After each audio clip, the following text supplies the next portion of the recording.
আসসালামু আলাইকুম। আজকের ক্লাসে সবাইকে স্বাগতম। চলো আমরা একটি গুরুত্বপূর্ণ অঙ্কের সমাধান দেখি। এখানে আছে লবণের মূল্য 25% বৃদ্ধি পেলে ব্যবহার শতকরা কত কমালে লবণ বাবদ ব্যয় বৃদ্ধি পাবে না। প্রথমে দেখি যে 25% বৃদ্ধিতে মূল্য কতটুকু হয়। 25% বৃদ্ধিতে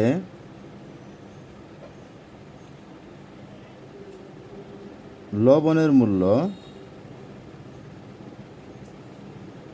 100 যোগ 25 সমান 125 টাকা। খেয়াল করো, 25% বৃদ্ধিতে লবণের মূল্য হলো 125 টাকা। তাহলে কয় টাকা বৃদ্ধি পায়? 25 টাকা। এখন এই টাকা বৃদ্ধিটাই আমরা কি করব? কমিয়ে দেব ব্যবহার আমরা। তাহলে আমরা লিখতে পারি এভাবে যে 125 টাকায়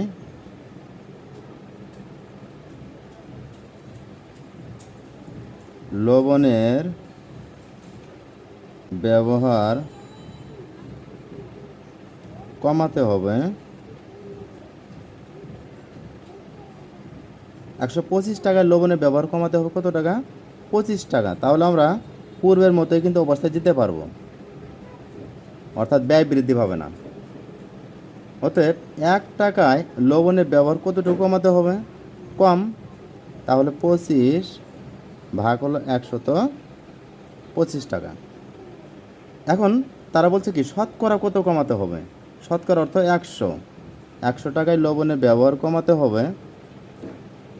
তাহলে 25 গুণ 100, নিচে হলো 125। দাও 25 দ্বারা কাটি, 5 25 125, 5 দ্বারা কাটি, 5 20 100, অর্থাৎ 20 টাকা আমার কমাতে হবে। যে শতকরা, তাহলে লিখবো আমরা অতএব লবণ বাবদ ব্যয়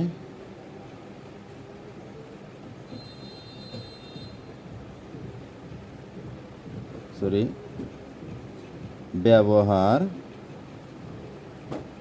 কমাতে হবে 20%।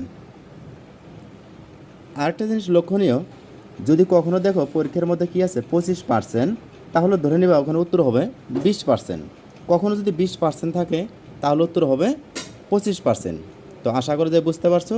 ক্লাস এখানে শেষ করছি। আসসালামু আলাইকুম।